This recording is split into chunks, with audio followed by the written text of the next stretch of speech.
Hello guys, once again welcome to VS educate. तो बच्चे लोग, आज हमें सिर्फ 2 टॉपिक पढ़ना है और यहाँ से आपका एनर्जी प्रोडक्शन पूरा टॉपिक खत्म हो जाएगा। देखो, 2 तरीके के रेस्पिरेशन होते हैं, एक है एरोबिक रेस्पिरेशन और दूसरा है एनारोबिक रेस्पिरेशन। एरोबिक और एनारोबिक के बारे में आप सबको क्लियर हो गया होगा। देखो, जो एरोबिक रेस्पिरेशन है ये कितना अमाउंट ऑफ एटीपी प्रोड्यूस करता है, बताओ जरा। Aerobic respiration 38 amount of ATP produce करता है, ठीक है। इसी के साथ में जो एरोबिक रेस्पिरेशन है, एरोबिक रेस्पिरेशन में कंप्लीट ऑक्सीडेशन होता है। क्या होता है? कंप्लीट ऑक्सीडेशन, ठीक है। यानी कि जो आपका ग्लूकोज मॉलिक्यूल है पूरी तरीके से टूटता है। जो एनारोबिक रेस्पिरेशन है, एनारोबिक रेस्पिरेशन में कितना अमाउंट ऑफ एटीपी रिलीज होता था? सिर्फ और सिर्फ 2 मॉलिक्यूल ऑफ एटीपी क्या होता है? रिलीज होता है, ठीक है। और एनारोबिक रेस्पिरेशन में क्या होगा? अगर एरोबिक में कंप्लीट है तो यहां पे कैसा रहेगा? Incomplete respiration. कैसा होता है? इनकम्प्लीट रेस्पिरेशन, ठीक है। जिससे क्या हुआ एनारोबिक में कि आपका जो फूड मॉलिक्यूल है पूरी तरीके से टूटता नहीं है और सिर्फ थोड़ा बहुत एनर्जी प्रोड्यूस होता है। एनारोबिक रेस्पिरेशन आपका इसमें कहां तक ही सीमित हो जाता है? आपका सीमित होता है इन द साइटोप्लाज्म तक ही। कहां तक रह जाता है? साइटोप्लाज्म तक, ठीक है। और जो एरोबिक रेस्पिरेशन है ये कहां तक रहता है आपका इसमें? कहां तक पहुंचेगा? माइटोकॉन्ड्रिया तक होगा, ठीक है ना।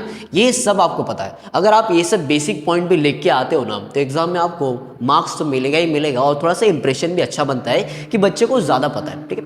अब देख लेते हैं आपके डिटेल में कि हमें 3 टाइप के फूड मॉलिक्यूल का कन्वर्जन कराना है in the form of ATP. एक है लिपिड, एक है कार्बोहाइड्रेट और एक है प्रोटीन्स, ठीक है। तो सबसे पहला जो लिपिड का कन्वर्जन होगा इन द स्मॉलेस्ट फॉर्म, किसमें? Fatty acid. कार्बोहाइड्रेट का इन द ग्लूकोज और इस प्रोसेस को बुलाता है ग्लाइकोलाइसिस। प्रोटीन का किसमें होगा? अमीनो एसिड में, ठीक है। लास्ट वाले जो मेरे इसमें लेक्चर में बताया था कि आपका जो फैटी एसिड है इसका पायरुविक में जाएगा, अमीनो एसिड का भी पायरुविक में जाएगा। थोड़ा सा उसको करेक्ट करना, जो आपका लिपिड से वो डायरेक्टली एसिटाइल कोएंजाइम ए में कन्वर्ट होगा और जो प्रोटीन है वो भी डायरेक्टली एसिटाइल कोएंजाइम ए के अंदर कन्वर्ट होगा। समझ में आ रहा है क्या बोल रहा हूँ? मैं ये कह रहा हूँ कि जो भी आपके पास में खाना दिया गया है उसका सबसे पहले क्या होगा? कन्वर्जन होगा इन देयर स्मॉलेस्ट फॉर्म, ठीक है, सिंपलेस्ट फॉर्म। प्रोटीन का अमीनो एसिड में, लिपिड्स का फैटी एसिड में और कार्बोहाइड्रेट का ग्लूकोज में, या फिर आप ग्लाइकोलाइसिस लिख सकते हो। ग्लूकोज डायरेक्टली कन्वर्ट होता है in the form of pyruvic acid. कहाँ पे होता है? पायरुविक एसिड में कन्वर्ट होता है। अब पायरुविक एसिड से भी एसिटाइल कोएंजाइम में बनेगा, ये भी एसिटाइल कोएंजाइम में बनेगा और फैटी एसिड भी एसिटाइल कोएंजाइम ए बनेगा, ठीक है। अब ये एसिटाइल कोएंजाइम ए कहाँ पे होता है? आपके माइटोकॉन्ड्रिया में होता है। पता है नहीं? मैं बार बार ये बता रहा हूँ, ठीक है, ताकि आपके पास में जो चार्ट है पूरा क्लियर हो जाए। एग्जाम में ये दोनों में से कोई एक चार्ट आता है, ठीक है, हमेशा करना, ठीक है। तो क्या हुआ? पायरुविक एसिड से एसिटाइल कोएंजाइम ए में बना और एसिटाइल कोएंजाइम ए कौन से साइकिल के अंदर जाएगा? क्रेब्स साइकिल के अंदर जाएगा, ठीक है ना। अब क्रेब्स साइकिल के अंदर जाने के बाद में यहाँ पे होगा मेन जो फूड मॉलिक्यूल गया उसका कन्वर्जन, ठीक है। किस किस में कन्वर्जन होगा? कार्बन डाइऑक्साइड, वाटर और एनर्जी के अंदर कन्वर्जन होगा। ये एनर्जी है किस फॉर्म में रहेगा? एटीपी के फॉर्म में रहता है। किस फॉर्म में रहता है? एटीपी के फॉर्म में रहता है। क्लियर यहां तक? ये था आपका एरोबिक रेस्पिरेशन, ठीक है। एनारोबिक रेस्पिरेशन में क्या होता है कि यहाँ पे ऑक्सीजन का इनसफिशिएंट अमाउंट रहता है, ठीक है। यानी कि जो बहुत सारे बैक्टीरिया और बहुत सारे जो लिविंग ऑर्गेनिजम्स रहते हैं, ठीक है ना, स्मॉलर वर्जन में, ये ऑक्सीजन के प्रेजेंस में अपना लाइफ टाइम नहीं गुजार सकते। इनको क्या चाहिए रहता है? ऑक्सीजन नहीं, मतलब कि जहाँ पे ऑक्सीजन नहीं रहेगा ये वहीं पे अपना प्रोडक्शन करेंगे और वहीं पे अपना जीवन बिताएंगे, ठीक है। जैसे कि देखो, ये जो ग्लूकोज है, ग्लूकोज आपके इसमें 3 तरीके से इसका एनारोबिक रेस्पिरेशन दिखाया गया, ठीक है। ग्लूकोज का 3 तरीका, एक होता है पायरुविक एसिड के अंदर कन्वर्जन, दूसरा भी पायरुविक एसिड के अंदर कन्वर्जन और तीसरा आपका इसमें ग्लाइकोलाइसिस वाला कन्वर्जन, ठीक है। देखो, ये जो ग्लूकोज है अगर ये अल्कोहल बन रहा है, यानी कि अगर ये जो ग्लूकोज है, ठीक है ना, ये जो ग्लूकोज है अगर ईस्ट के फॉर्म में बन रहा है, ठीक है, इसका पायरुविक एसिड का कन्वर्जन होगा in the form of fermentation, ठीक है। आपने ये देखा होगा कि आप बैटर बनाते हो, इडली बनाते हो, ठीक है ना, तो जो इडली है वो क्या है? कार्बोहाइड्रेट है, ठीक है ना। तो ये कार्बोहाइड्रेट इडली, ठीक है ना, इडली का क्या किया? सबसे पहले कन्वर्जन किया, ठीक है। उसके अंदर क्या डाला मैंने? ईस्ट डाला, ठीक है। ईस्ट डालने के बाद में क्या होता है? सड़ता है, ठीक है ना। तो जब भी कोई चीज सड़ता है in the absence of oxygen, इसको क्या बोला जाता है? फर्मेंटेशन बोलते हैं। क्या बोलते हैं? फर्मेंटेशन। तो ग्लूकोज का पायरुविक एसिड में कन्वर्ट हुआ, फिर उसका क्या हुआ? फर्मेंटेशन हुआ, ठीक है। अब फर्मेंटेशन के बाद में आप जब अगले दिन जब वो जो आपका बैटर जो बनाया है, ठीक है ना, उसको अगर आप सूंघोगे तो उसमें से थोड़ा गंदा स्मेल आता है, अल्कोहल के जैसा स्मेल आता है। अगर आप इडली देख लो या डोसा देख लो या आप केक देख लो, ठीक है ना, इसका जो बैटर होता है थोड़ा सा स्मेली होता है। क्यों स्मेली होता है? क्योंकि उसके अंदर किसका प्रोडक्शन हो गया रहता है? अल्कोहल का प्रोडक्शन हो गया रहता है। समझ में आ रहा है मैं क्या हो रहा हूँ? अगर पहली बार में इन एब्सेंस ऑफ ऑक्सीजन हो रहा है तो एक प्रोडक्ट बनेगा, क्या बनेगा? अल्कोहल बनेगा। क्या बनेगा? अल्कोहल। और ये किसके प्रेजेंस में बनेगा? ईस्ट के प्रेजेंस में, ठीक है। दूसरा जो प्रोसेस है आपके पास में, आपका बॉडी कभी कभी एनारोबिक रेस्पिरेशन करता है, ठीक है।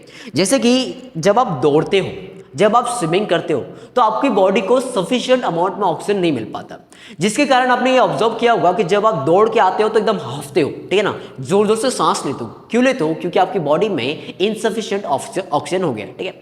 अब यहाँ पे जब आप दौड़ रहे थे, ऑक्सीजन नहीं था, तो आपका बॉडी क्या करता है? यहाँ पे एनारोबिक रेस्पिरेशन करता है, जिसके अंदर जो आपका ग्लूकोज है बॉडी के अंदर वो पायरुविक एसिड में कन्वर्ट होगा, फिर उसके अंदर फर्मेंटेशन होगा, और फर्मेंटेशन के होने के बाद में आपकी बॉडी में एक एसिड बनता है जिसका नाम होता है लैक्टिक एसिड। कौन सा एसिड? Lactic acid. ये लैक्टिक एसिड बनने की वजह से ही आपकी बॉडी में पेन होता है। जब आप ज़्यादा एक्सरसाइज कर लेते हो, ज़्यादा आप पुशअप मार लेते हो, ज़्यादा आप सिटअप्स मार लेते हो, ठीक है, तो अगले दिन क्या होता है? आपका पैर दुखता है। क्यों दुखता है? क्योंकि आपके ग्लूकोज से किसका फॉर्मेशन हुआ है? लैक्टिक एसिड का फॉर्मेशन हुआ है, और लैक्टिक एसिड ही आपकी बॉडी में पेन का कारण बनता है, ठीक है। ये आपका हो गया। जैसे कि आपका इसमें इरिथ्रोसाइट और आपके मसल सेल्स, जो आपके इसमें मसल सेल्स हो जाते हैं, और इरिथ्रोसाइट मतलब कि आपका आरबीसी, ठीक है। तो ये दोनों भी कभी कभी एनारोबिक रेस्पिरेशन परफॉर्म करते हैं। तो एक का देखा किस में फॉर्म होगा उसका बाय प्रोडक्ट? अल्कोहल में। दूसरे का फॉर्म होगा आपके लैक्टिक एसिड में, ठीक है। तो जितने भी दारू उरू बनाना है, इसके लिए हम लोग एनारोबिक रेस्पिरेशन करवा के अल्कोहल निकालते हैं, ठीक है। और कभी कभी आपका बॉडी भी करेगा तो किस में फॉर्म होता है? लैक्टिक एसिड में फॉर्म होता है। तीसरा जो प्रोसेस है ग्लाइकोलाइसिस हो गया, ठीक है ना, ग्लूकोज टूटेगा, पायरुविक एसिड में कन्वर्ट होगा, और क्या होगा? फर्मेंटेशन होगा, ठीक है।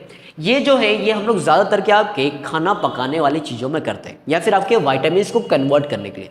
आपने देखा होगा बहुत सारे जो चाइनीज वाले होते हैं ये विनेगर यूज करते हैं। आपके घर पे भी विनेगर यूज किया जाता है। क्यों करते हैं? ताकि आपका जो ग्लूकोज है, जो कार्बोहाइड्रेट है, इसका कन्वर्जन तुरंत से तुरंत होना चाहिए, ठीक है ना। तीन तरीका मैं बता रहा हूँ, क्या था आपके पास में? ये तीनों भी एनारोबिक वाला ही है। एक आपके बॉडी के बाहर है, एक बॉडी के अंदर है, और ये आपके पास में खाने वाली चीज़ों में यूज़ किया जाता है, ठीक है। जैसे कि आपके पास में डिफरेंट विनेगर हो गया, वाइटामिन हो जा, ये हम लोग यूज़ करते हैं उसमें, ठीक है ना। और इसमें पार्टिसिपेट कौन करता है? बहुत सारे आपके माइक्रोब्स इसमें पार्टिसिपेट करेंगे, ठीक है। इसमें पार्टिसिपेट कौन करेगा? Muscle cell. और इसमें पार्टिसिपेट कौन करेगा? ईस्ट, ठीक है।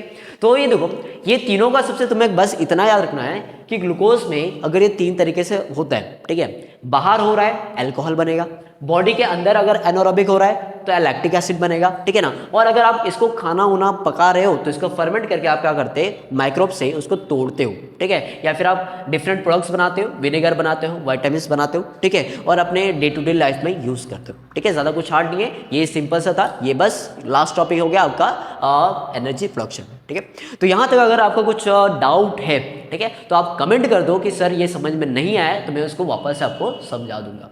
ओके, सो बाय बाय।